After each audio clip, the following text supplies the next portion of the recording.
High বন্ধুরা। আর আর কাল রাত্রিরে আমাদের বাড়িতে একটা দুর্ঘটনা ঘটে গেছে।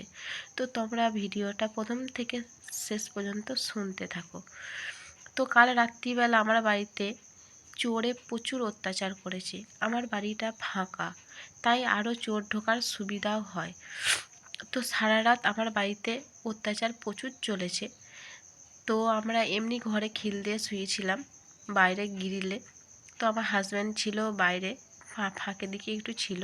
তো কোনোদিন এই জিনিসটা কোনোদিন ঘটনাটা ঘটেনি, তাই বুঝতে পারিনি যে এরকম জিনিসটা ঘটবে।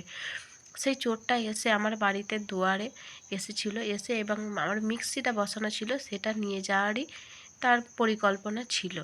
তো সে নিয়ে যেতে পারেনি, কারণ আমার গ্রিলটা এমনই আওয়াজ হয়, একটু খুললেই আওয়াজ হয়, তাই আমার অল্পতেই ঘুম ভেঙে যায়।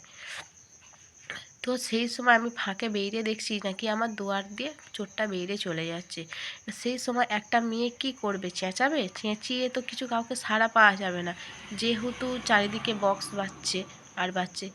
তাই তাই আমি তাড়াতাড়ি করে আগে গ্রিলটা লাগিয়ে দিয়ে আমি আমার হাজব্যান্ডকে ফোন করলাম যে তাড়াতাড়ি এসো, বাড়িতে এরকম চোর ঢুকেছে।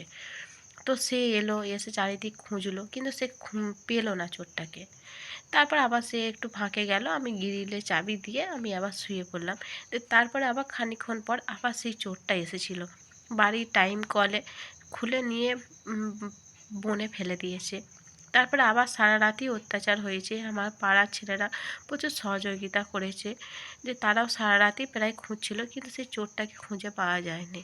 তো আজকে আমার ফাঁকা বাড়ি বলে তাই আজকে এরকম আমার বাড়িতে অত্যাচার হয়েছে। তো তোমাদের বাড়িতেও কি এরকম ফাঁকা আছে? তো তোমরাও সাবধানে থাকো, জিনিসপত্রও ঠিকঠাক রেখো, যাতে মানুষের অনেক জিনিস আছে তো শখে, সেটা যদি নিয়ে চলে যায় সবারই কষ্ট হয়। তো তোমরা যদি ভিডিওটা ভালো লাগে তা তোমরা কমেন্টসে জানাবে যে সত্যি তোমাদের বাড়ি ফাঁকা আছে কি না, বা তোমাদের বাড়ি থেকে কোনো কিছু চুরি হয়েছে কি না।